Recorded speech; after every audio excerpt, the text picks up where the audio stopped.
Gujarat Chamber of Commerce and Industry. Grow business. Transform Gujarat.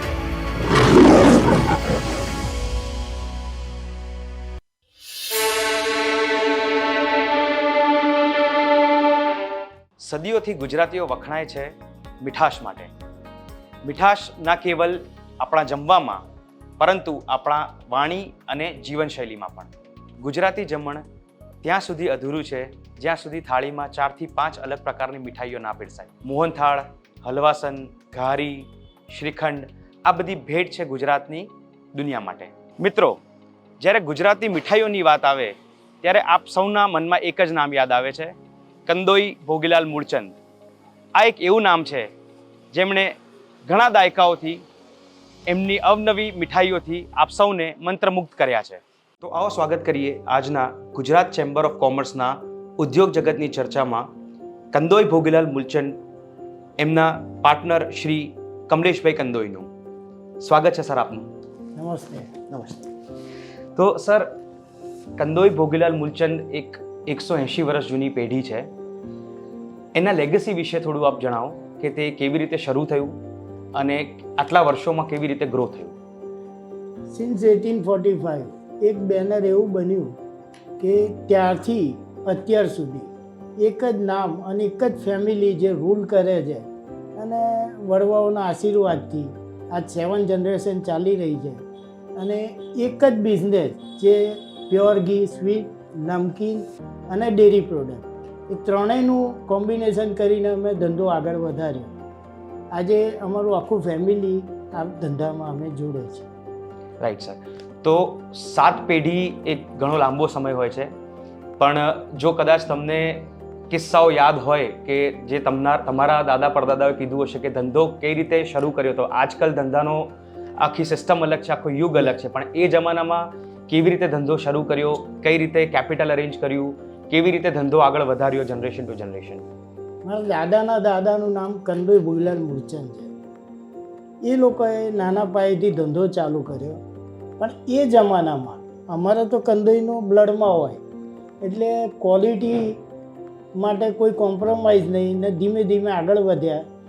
અને એક સમય એવો આવ્યો કે મારા દાદા પાસે એ જમાનામાં બગી હતી. સૌથી પહેલો ટેલિફોન અમારે ત્યાં આવ્યો હતો અને બહુ અમે નસીબદાર છીએ કે દાદા અમદાવાદનું માન્ચેસ્ટર કહેવાતું હતું, અમદાવાદ ગુજરાતનું. રાઈટ. એ વખતે તો બધી મિલોના ખાતા અમારા ત્યાં, થિયેટરો નવા બન્યા, થિયેટરોના ખાતા અમારા ત્યાં. દાદા કાયમ કહે કે ક્વોલિટી હશે તો તમારે ક્યાંય જવું નહીં પડે, લોકો તમને શોધતા આવશે. અને એક અમારા વડીલે બહુ સરસ મને કીધું હતું કે સિદ્ધિ કોને વળે? જે પરસેવે નાય એને સિદ્ધિ વળે. એટલે તમારે સતત પ્રયત્નો કરવા પડે, તમારે સતત મહેનત કરવી પડે. અપડાઉન આવ્યા કરે. અમારા 7 પેઢીમાં ઘણા અપડાઉન આવ્યા, એ બી હું તમને જણાવીશ. પણ આપણી નીતિ અને નિયમોમાં અમે રહ્યા તો આ સ્ટેજે અમે પહોંચ્યા છીએ. તદ્દન સાચી વાત છે સાહેબ. તો ક્વોલિટી વિશે તમે જે કીધું કે ક્વોલિટી સારી હશે તો લોકો આપોઆપ તમારી પાસે આવશે, તો આટલા વર્ષો સુધી આ સતત સેમ ક્વોલિટી મેન્ટેન કરવા પાછળ શું મહેનત લાગે છે, કઈ વસ્તુમાં ધ્યાન આપવામાં આવે છે? અને કંદોઈ ભોગીલાલ મૂળચંદનો મોહનથાળ એટલે વિશ્વવિખ્યાત છે. આજથી ઘણા વર્ષો પહેલાં હું જ્યારે નાનો બાળક હતો અને હજી પણ હું જ્યારે બી ખાઉં છું તો એક જ સ્વાદ મળે છે. તો એ સ્વાદ જાળવી રહે એના માટે થઈને શું પ્રયાસો થતા હોય છે? એમાં સતત અમારે લોકોને ઇન્વોલ્વ રહેવું પડે છે. કારીગરો બદલાય, અપડાઉન આવે, માણસો આવન જાવન થાય, પણ ક્વોલિટી સેમ રાખવા માટે પ્યોરિટી, શ્યોરિટી એન્ડ ક્વોલિટી આ 3 અમે સ્લોગન રાખ્યા છે, લોગો રાખ્યા. ત્યાં સતત અમારે ક્વોલિટી માટે ધ્યાન રાખવું પડે કે ભાઈ આ કરવાથી ક્વોલિટી આપણી નબળી પડી તો આ કરવાથી કરીએ. અને વખતો વખત ચેન્જીસ અને અમે પોતાની અમારી રેસીપી આખી તૈયાર કરી અને અમે એ રીતે કારખાને અવારનવાર જવું પડે, માણસો જોડે પ્રેમભાવ રાખવો પડે, માણસોને કંઈક નવું શીખડાવવું પડે. આપણે કારીગરી ના કરી શકીએ પણ આપણા આઈડિયા અને એનાથી આપણે વખતો વખત આ બધું કરી અને એ લોકોને ટ્રેન કરીને આગળ વધીએ. બહુ જ સરસ વાત છે સર. તો તમે જેમ કીધું કે આ તમારો 6 પેઢી જૂનો વ્યવસાય છે, તો આ 6 પેઢી જૂના વ્યવસાયમાં અલગ અલગ સમય અનુસાર અલગ અલગ ચેલેન્જીસ આવ્યા હશે. તો આ ચેલેન્જીસ વિશે તમે થોડું ઘણું અમને સમજાવી શકશો? અને આ બધા ચેલેન્જીસમાં સૌથી મોટો ચેલેન્જ જે તમને લાગ્યો હોય, જે તમને દેખાયો હોય, એ શું છે? સાહેબ, એવું થયું કે 1972 એક ડાઉનફોલ એ આવ્યો કે મારા ફાધર ગુજરી ગયા, એટેક આવ્યો, દિવાળીનો ટાઈમ હતો. પછી એ વખતે અમે બહુ નાના હતા, ભણવાનું ચાલતું હતું, અને તે વખતે સેલટેક્સની રેડ આવી દિવાળીમાં, ને બહુ આખા ગુજરાતમાં એનો પડઘો પડ્યો હતો. એ ડ્રોબેક આવ્યા પછી અમે ધીમે ધીમે ઉભર્યા, પાર્ટનર આવ્યા, ઘણા ડાઉનફોલ આવ્યા, પણ અમારી નીતિ સાચી હતી તો ધીમે ધીમે અમે આગળ આવ્યા. 1977માં અમે અમારા પાર્ટનરોને છૂટા કરી અને અમે ડ્રાઈવર સીટ ઉપર આવ્યા. અમારી આ જ બ્રાન્ડમાં અમે આગળ વધ્યા. ધીમે ધીમે 77થી 87 10 વર્ષ માટે વર્કિંગ પાર્ટનર લાવ્યા હતા. પછી એમ થયું કે વર્કિંગ પાર્ટનર ગમે તે લાંબો નથી ચલાવવો, આપણે કમાઈએ છીએ. ધીમે ધીમે એમને એમની મૂડી આપીને અમે એમને છૂટા કર્યા. 87થી અમારો પીરિયડ અને અમારું મહેનતનું ફળ અમને મળવા માંડ્યું. ગોલ્ડન પીરિયડ જે કહીએ, ગોલ્ડન પીરિયડ જે ચાલુ થયો એ પછી વખતો વખત અમે આગળ વધતા ગયા, નવી નવી બ્રાન્ચો કરતા ગયા, અને ભગવાનનો, માતાજીનો અને અમારા પિતૃઓનો ખૂબ આશીર્વાદ મળ્યા કે આજે અમે આ સ્ટેજ ઉપર. સરસ. તો એક બિઝનેસમાં ઘણા બધા જે ચેલેન્જીસ આવતા હોય છે, જે અલગ અલગ ટાઈપના ચેલેન્જીસ હોય, જેમ કે ક્યારેક ફાઇનાન્શિયલ ચેલેન્જ કોઈ આવે, ક્યારે મેન પાવર ચેલેન્જ આવે, ક્યારે એક્સપાન્શનનો ચેલેન્જ આવે, ક્યારે કોઈક એક્સટર્નલ ગવર્મેન્ટ પોલિસી આવે.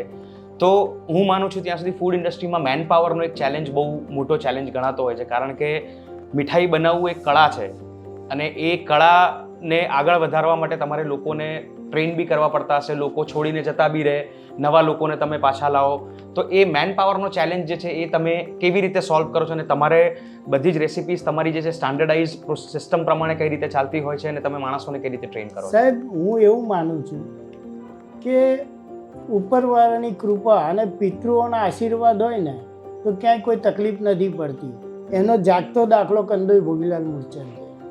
અમારે લોકોને ત્યાં, મારે ત્યાં 35 વર્ષ જૂના કારીગરો છે, સ્ટાફ છે, 3 પેઢીનો. એના દાદા મારે ત્યાં હતા, એના પપ્પા મારે ત્યાં હતા, અને દીકરોય મારે ત્યાં છે. આવો ઇતિહાસ કંદોઈ ભોગીલાલ મૂળચંદ સિવાય તમને કોઈ પેઢી નહીં જોવા મળે.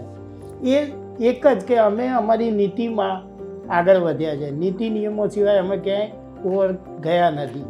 આજે એનું ફળ અમને અત્યારે મળે છે. રાઈટ. સો આપની વાતોથી એ બહુ જ ક્લિયર દેખાય છે કે તમે એક ફેમિલી વેલ્યુઝ અને ટ્રેડિશનવાળા માણસ છો, કે જે તમારે વિઝન છે, તમારી જે થોટ પ્રોસેસ છે એ બહુ જ ક્લિયર છે, અને you value your emotions and you value a human in your business much higher. તો આ જ વસ્તુને આગળ વધારતા અમારો નેક્સ્ટ ક્વેશ્ચન એ છે કે સ્ટાર્ટઅપ અને ફંડિંગના જમાનામાં એક ટ્રેડિશનલ ફેમિલી બિઝનેસને સસ્ટેન કરવો કેટલો અગત્યનો છે, અને ઘણા બહુ ઓછા ફેમિલી બિઝનેસ અત્યારે જોવા મળતા હોય છે. પણ ફેમિલી બિઝનેસને સસ્ટેન કઈ રીતે થઈ શકે છે, અને ફેમિલી બિઝનેસને જાળવવા માટે કયા મૂલ્યો સૌથી વધુ અગત્યના હોય છે? સાહેબ, એવું છે ને કે મને અત્યારે ખરેખર મારા આદર્શ ગણવું કે જે ગણવું, વાજપેયીજી અને નરેન્દ્ર મોદીજી.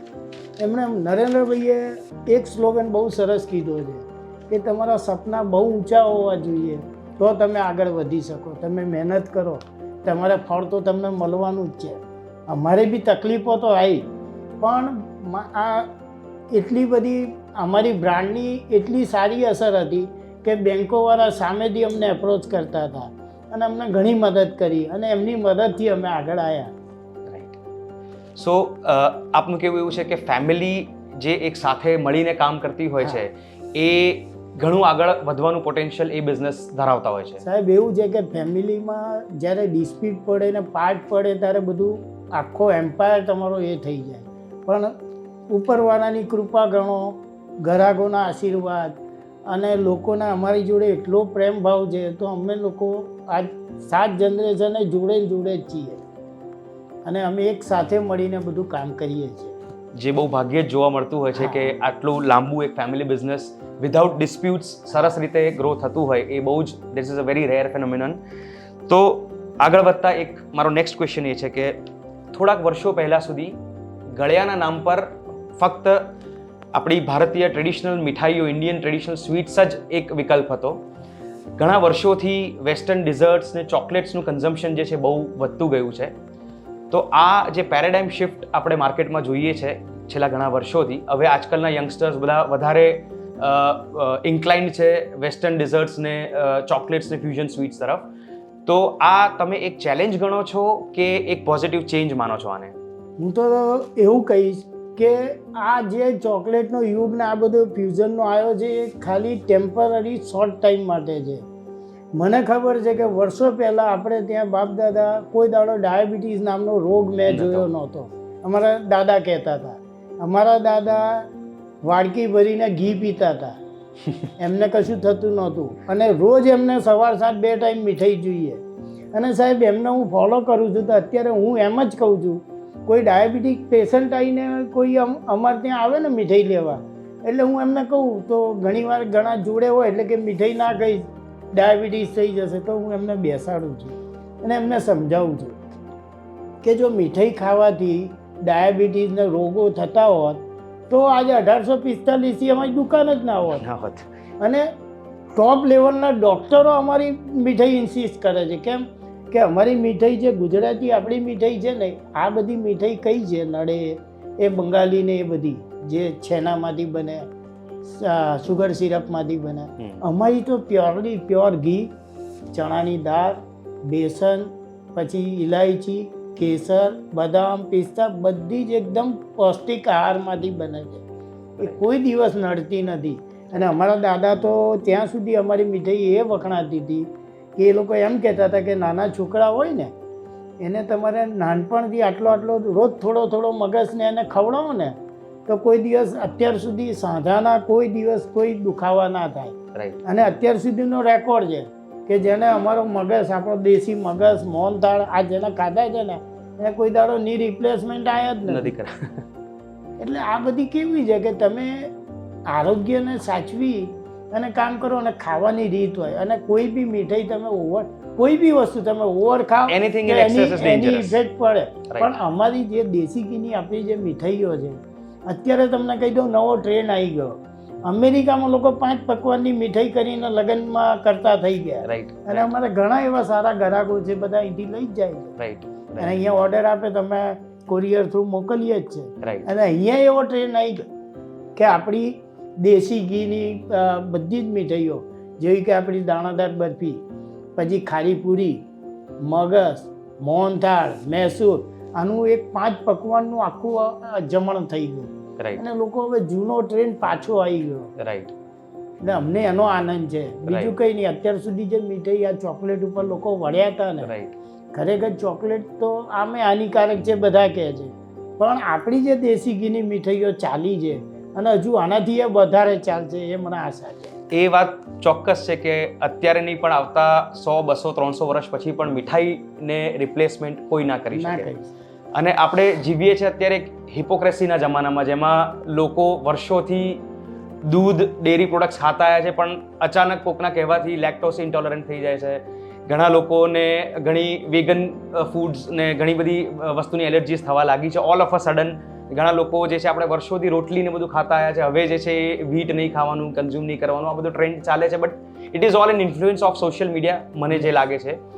તો આગળ વધી આપણા આગલા સવાલમાં કે આ જ સવાલના સંદર્ભમાં એક સવાલ એ પૂછવા માંગુ છું કે યંગસ્ટર્સ અને જેન ઝી જે આપણે કહેવાય છે કે જે અત્યારના મિલેનિયલ્સ છે બધા, એ લોકોને મીઠાઈ તરફ આકર્ષવા માટે અત્યારે, કારણ કે જમાનો એક એવો ચાલે છે કે જેમાં ફ્યુઝન ફૂડ, વેસ્ટર્ન ફૂડનું લોકોને ક્રેઝ છે, ત્યાં ક્યાંક મીઠાઈ ક્યાંક લોકોમાં ખોવાઈ જતી હોય છે કે લોકોને એટલો પ્રેફરન્સમાં નથી હોતી. તો નવા જનરેશનના યંગસ્ટર્સ માટે તમે કોઈ એવી ફ્યુઝન મીઠાઈનું ઇન્ટ્રોડક્શન કરો છો કે જેમાં કોન્સ્ટન્ટલી કંઈક નવા ઇનોવેશન્સ આવતા રહે કે જેથી કરીને યંગસ્ટર્સ જે છે એ આકર્ષિત થાય? હવે એવું છે કે સુગરની જગ્યાએ અમે અત્યારે સાકર વાપરીએ છીએ જેનાથી કફ ના થાય. અચ્છા, અત્યારે અમારે ત્યાં બદામ પાક, સાલમ પાક, અડદિયો અને એ બધું બને છે અમારે આયુર્વેદિક પદ્ધતિ. ગાયનું ઘી, ખડી સાકર અને ગરમ મસાલા અને મામરો બદામ, જે આખા ઇન્ડિયામાં હું તો કહું છું કે કોઈ આ પદ્ધતિથી બનાવતું નહીં હોય. કારણ કે અમને તો શું છે, અમારા બાપ દાદાનું નામ છે અને અમારા ગ્રાહકોનું અમને માન છે. એના માટે જ અમે આ બધી વસ્તુમાં એટલા બધા આગળ ગયા છે. એનાથી બી આગળ હવે સુગર ફ્રી લોકો બનાવે છે, પણ સુગર ફ્રી કરતાં નેચરલ મીઠાઈમાં અમે વધારે રસ ધરાવીએ છીએ. રાઈટ. કારણ કે શું થાય, નેચરલ તમને નડે નહીં, એની નેચરલ સુગર જ હોય. રાઈટ. એ તમને કંઈ નડે નહીં. સુગર નડતી હતી તો એના બદલે કફ થાય નાના છોકરાને, એટલે અમે સાકર વાપરતા થઈ ગયા. રાઈટ. અમુક સારી આઈટમો. રાઈટ. સો ઘણા બધા નેચરલ શુગર સબસ્ટિટ્યુટ્સ પણ મળે છે, જેમ કે ઘણી મીઠાઈઓમાં જોવામાં આવે છે કે અંજીર યુઝ થતું હોય છે, ખજૂર યુઝ થતું હોય છે, ઘણી બધી મીઠાઈઓમાં નેચરલ શુગર સબસ્ટિટ્યુટ્સ યુઝ થતું હોય છે. અને એક વસ્તુ બહુ ક્લિયર જ છે કે આજે 100 રૂપિયાની વેસ્ટર્ન ડિઝર્ટ કે બ્રાઉની આપણે લઈએ જેમાં નકરો મેંદો અને બટર હોય, એની સામે 100 રૂપિયાની આપણે કોઈ મીઠાઈ ખાઈએ તો એ હેલ્થ અને સ્વાસ્થ્ય માટે તો સારું છે જ, પણ તમે જેમ પહેલાં કીધું કે જે વસ્તુ આપણે માપમાં ખાઈએ તો એનું કોઈ આડઅસર આપણને થતી નથી હોતી. બહુ જ સરસ વાત છે. તો હવે થોડોક એક હટકે ક્વેશ્ચન પૂછીએ છીએ કે દુનિયા આજકાલ ટેકનોલોજી અને આર્ટિફિશિયલ ઇન્ટેલિજન્સ તરફ વધી રહી છે. ફૂડ ઇન્ડસ્ટ્રીમાં પણ ઘણા હદ સુધી ઓટોમેશન સિસ્ટમ્સ જે છે એ આવી રહી છે. તો આપની બ્રાન્ડમાં અને આપના બિઝનેસમાં કઈ હદ સુધી ઓટોમેશનને તમે અપનાવો છો? કારણ કે મીઠાઈ માટે કહેવાય છે કે હાથથી બનેલી મીઠાઈ જે છે એનો સ્વાદ અલગ હોય છે, પણ કોમ્પિટિશન અને વધતા સમયની સાથે રહેવું બી જરૂરી છે. તો તમે ઓટોમેશન તમારી કોઈ પ્રોડક્ટ્સમાં લાવ્યા છો અને શું ઇનોવેશન તમે એમાં કર્યું છે? એમાં એવું છે કે જ્યાં બહુ મહેનત કરવી પડતી હતી પહેલાં, અમારે ત્યાં જે મોટા તાવડા હતા ને એ હવે ત્યાં નાના થઈ ગયા. હવે એની અંદર અમે ઓટોમેશન એ લાવ્યા કે ઓટોમેટિક અંદર ફર્યા કરે આખું સ્ટીલનું, અને જે મહેનત કરવાનું કામ એ મશીન કરે, પણ જે હાથે કરવાનું કામ તો આપણે કરવું જ પડે ને. હાથની જ્યાં સુધી ત્યાં આગળ તમારી સ્વીટને હાથનો ટચ ના થાય ને ત્યાં તેનો સ્વાદ જ નહીં આવે. આપણે જેમ ઘરમાં બી આપણા ઘરમાં રસોઈયા હોય, રસોઈ બનાવે અને આપણા ઘરવાળા મમ્મી આપણી વાઈફ જે બનાવે તેની મીઠાશ જ જુદી હોય છે. કારણ કે આ અન્નપૂર્ણાનો આશીર્વાદ છે, આ અન્નપૂર્ણા દેવીનું કૃપા છે તમારી. અમે અમારા કારીગરોને કહેતા હોઈએ કે તમે ફ્રેશ મૂડ સવારે નાહી ધોઈ પૂજા પાઠ કરી અને કામ ચાલુ કરો, અને તમારી ભાવના એવી હોવી જોઈએ કે આજે બન્યું છે એના કરતાં સરસ બનાવો, આના કરતાં સરસ બનાવો. અને બીજું કે અમારે ત્યાં કોઈ દાડો એવું માપ નથી હોતું કે ધારો 100 ગ્રામ નાખ્યું ને કે ધારો કે 150 ગ્રામ નાખ્યું, તો અમે કોઈ દાડો એને એવું નથી કહેતા કે કેમ કરી. આ એની મીઠાશ ને એનો સ્વાદ આવે. તો એ પ્રેમ જે છે એ માણસનો એમાં એ સ્વાદમાં ઝળકાતો હોય છે. તો તમે જેમ કીધું એ બહુ જ સાચી વાત છે કે એક બહારથી બનાવેલા કે આપણા ત્યાં માણસ આવીને બનાવે એ જમવામાં અને આપણા માના હાથનું જે જમવાનું છે એમાં જમીન આસમાનનો ફરક હોય છે. પણ અત્યારે કમર્શિયલ એસ્ટાબ્લિશમેન્ટ્સમાં હાઇજીનનો એક બહુ મોટો ફેક્ટર રહેતો હોય છે. મીઠાઈઓ 100%ની વાત છે કે હેન્ડમેડ જે છે એ હેન્ડક્રાફ્ટેડ મીઠાઈઓનો અત્યારે બહુ જ ક્રેઝ છે.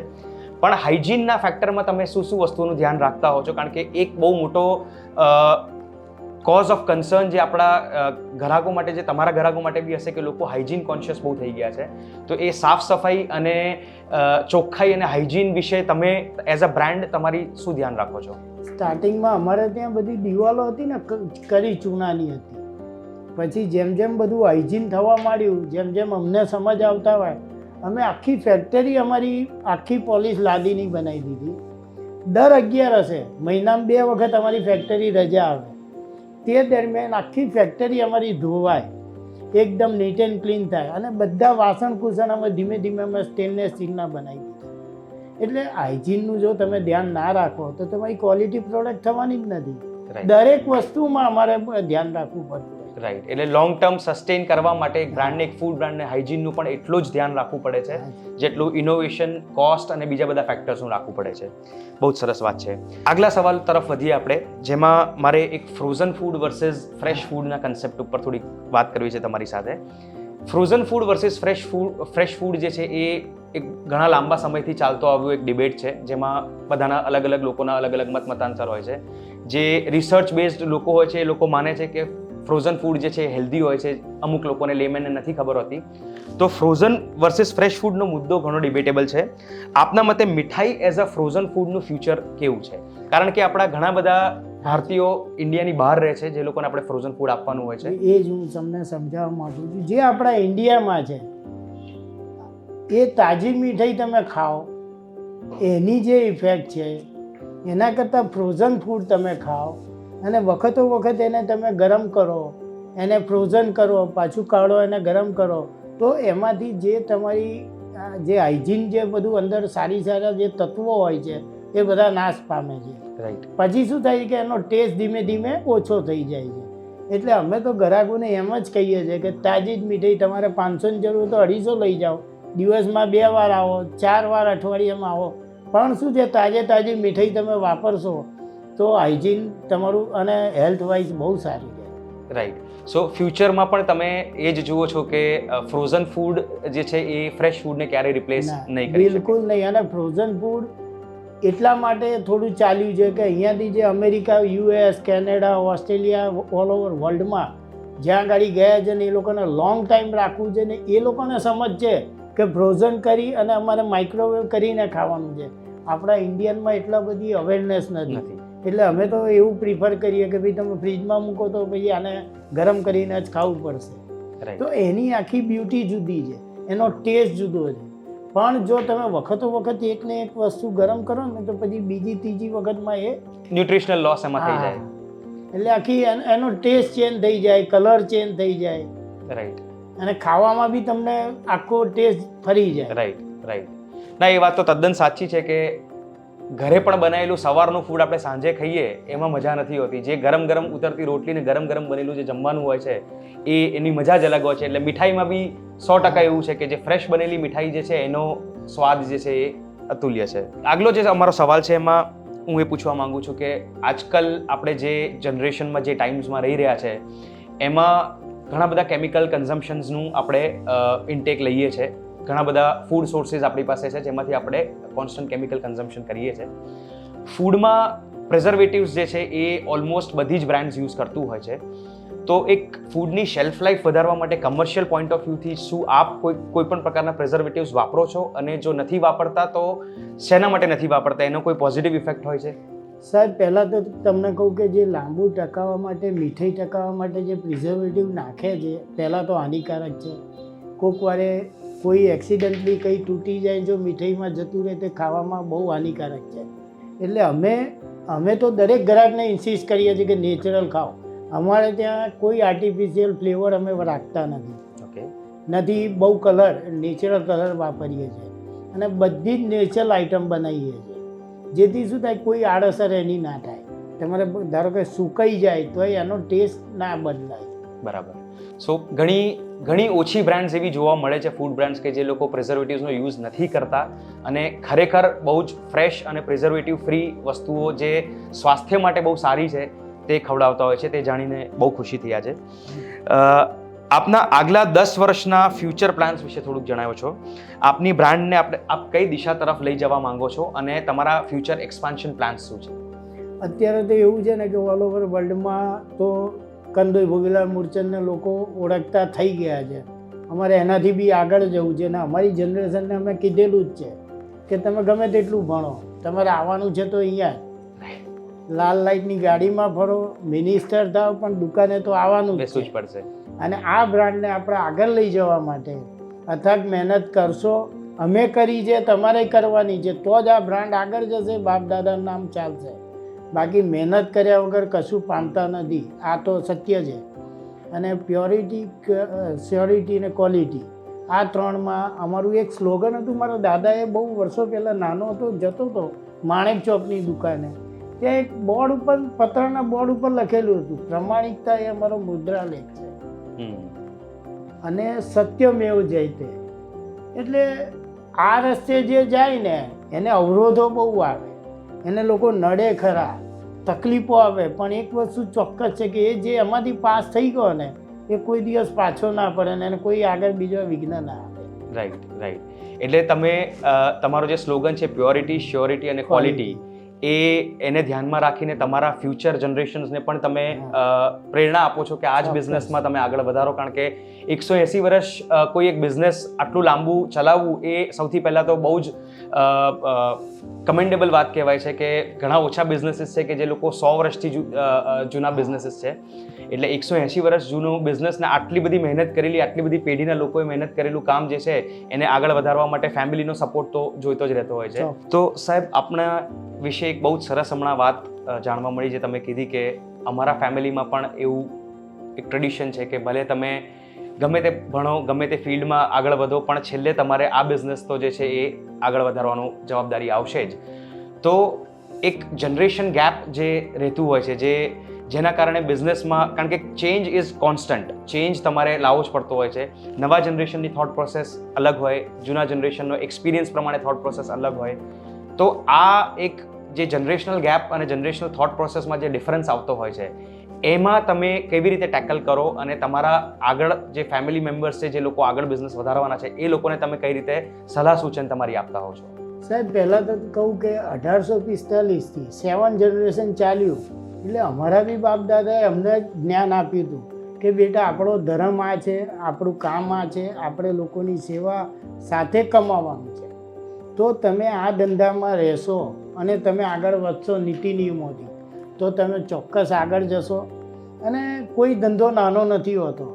પહેલાંના જમાનામાં અમારા બાપ દાદા જ્યારે કરતા હતા ત્યારે આમ કંદોઈનો ધંધો એટલે જરા થોડો એ લાગતો હતો, પણ અત્યારે તો કંદોઈનો ધંધો, કંદોઈનું નામ પડે છે તો લોકોને પ્રાઉડ થાય, પ્રાઉડલી કહી શકો. એટલે અમે તો અમારા જનરેશનના, અમારા જે પાછળ છોકરાઓ છે એ લોકોને કીધું જ છે કે તમે ગમે તેટલું ભણો, પોતાનો ધંધા અને પોતાની આઈડેન્ટિટી કંદોઈ છે એ તો ભૂલવાનું જ નથી. અને તમારે આ ધંધો આગળ વધારવાનો છે, ચાહે અમેરિકામાં રહો, ઓસ્ટ્રેલિયા રહો, કેનેડા રહો, પણ આપણો આ ધંધો ત્યાં બી કરવો હોય તો આ જ ધંધો કરવાનો. રાઈટ. તો એક ઇન્ટરેસ્ટિંગ સિચ્યુએશન આપણે ઊભી કરીએ. માની લો કે તમારા ગ્રાન્ડસન જે છે એ બિઝનેસમાં આવી ગયા છે, એક્ટિવ થઈ ગયા છે, એમની કોઈક થોટ પ્રોસેસ અલગ છે. હું માનું છું ત્યાં સુધી તમારા બધા જ આઉટલેટ્સ જે છે કંપની ઓન્ડ આઉટલેટ્સ છે. માની લો એમને કદાચ ફ્રેન્ચાઇઝ બિઝનેસ મોડલ ડેવલપ કરવું છે, તમારી એવી ઈચ્છા નથી, એમની એવી ઈચ્છા બહુ જ છે, એમને એની ઉપર આખું રિસર્ચ કરીને પ્લાનિંગ કર્યું છે. તો આ સિચ્યુએશનમાં તમે તમારું કઈ રીતે, તમારું બિલીફ શું રહેશે અને તમે કઈ રીતની છૂટ આપશો એમને આગળ કામ વધારવા માટે? કારણ કે આગળનું કામ જે છે એમને જોવાનું છે. હવે એવું થાય કે અત્યાર સુધી અમે જો પોતાની જ આ બધી દુકાનો છે. હવે ધારો કે નવા જનરેશનમાં અત્યારે તમે કહો છો એ આવ્યું જ છે કે અત્યારના છોકરા બહુ જ આમ એગ્રેસિવ ને તરત કે આ કરું, પણ અમે એમને એ રીતે બેસાડીને સમજાવીએ છીએ કે ભાઈ આપણો ખાવા પીવાનો ધંધો છે, આપણી સામે લોકોની નજર બહુ હોય, તમે એકદમ એક કહો કે એકદમ કૂદકો મારીને હું આગળ જતો રહું તો એ શક્ય નથી અમારા ધંધામાં. એટલે અમે વખત એમને ટ્રેન કરતા હોય કે ભાઈ બેઠા હોય, વાતો થતી હોય, આ બધાની વાત થતી હોય, એટલે પછી એના દાખલા બી આપીએ કે જો આ લોકોએ આટલી દુકાન કરી, પાછળથી બંધ થતી આવી, છેલ્લે અહીંયા જ આવ્યા, તો આપણે એ નથી કરવાનું. આપણે અહીંથી સ્ટાર્ટ થયા, ભલે તમે ઓલ ઓવર વર્લ્ડમાં જાઓ, પણ આપણે આ દુકાનને તો કોઈ તકલીફ પડે, નામને આંચ આવે એવું કોઈ કાર્ય કરવાનું નથી. એટલે જનરેશનમાં બી એવું છે, એ લોકોને બી કુટુંબમાં જે રીતે રહેતા હોય ને અને જે રીતે ઉછેર થયો હોય ને, તો એ રીતે એમને પોતાને બી ફેમિલીનું એ હોય જ કે ભાઈ મારા બાપ દાદાએ આટલી મહેનત કરી છે, અમે લોકો આ જોવે અમારી મહેનત, અમારું કામ, એટલે એ લોકોને બી થોડી લાગણીને હોય જ. ભલે ગમે તે અમેરિકા જઈને વસતા હોય.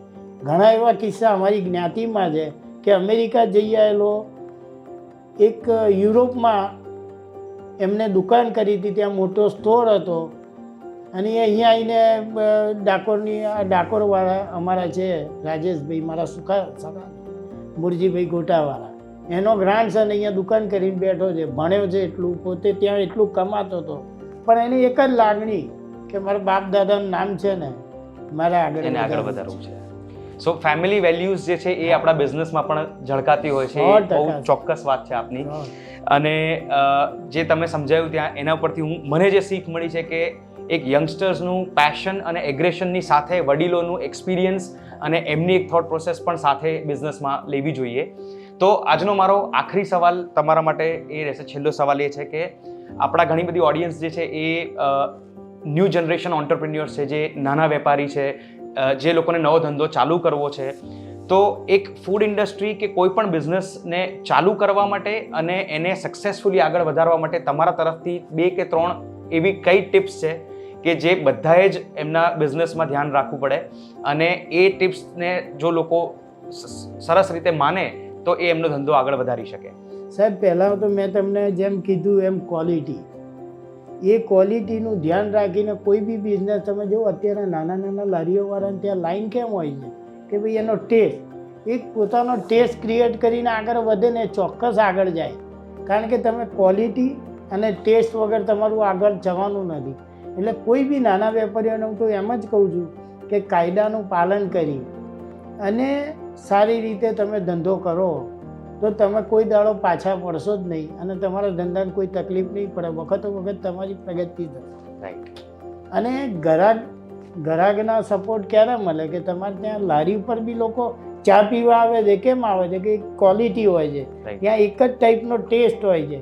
એ જ રીતે અમારા કંદોઈઓને અમને લોકોને એવું છે કે અમે કોઈ બી વસ્તુ લોન્ચ કરતાં પહેલાં એનો ટેસ્ટ કરીએ, એને અંદર અમે લોકો એકબીજાને ટેસ્ટ કરીને જોઈએ, પછી એમ થાય કે ના સારી છે તો જ અમે એને પ્રોડક્શનમાં લઈએ. રાઈટ. હવે એ જ રીતે અમે તો નાના વેપારીઓને કહીએ છીએ કે કાયદાની રૂએ કાયદામાં રહી અને તમે મહેનત કરશો અને તમે કામ કરશો તો ચોક્કસ આગળ વધો. સો તમારી બ્રાન્ડ તરફ, તમારે બિઝનેસ તરફ તમારી ઓનેસ્ટી હોવી જોઈએ અને તમારા ગ્રાહકનો ટ્રસ્ટ જે છે એ કાયમ જળવાયેલો રહે.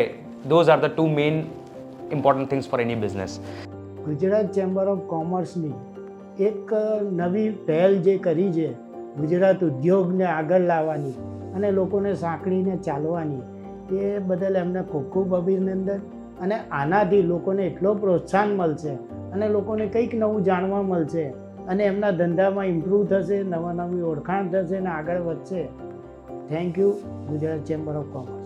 તો આ હતો આજનો એપિસોડ ગુજરાત ચેમ્બર ઓફ કોમર્સની ઉદ્યોગ જગતની ચર્ચાનો, જેમાં આપણે મળ્યા શ્રી કમલેશભાઈ કંદોઈને, જેમના થકી આપણને આજે ઘણી પ્રેરણાત્મક વાતો સાંભળવા મળી.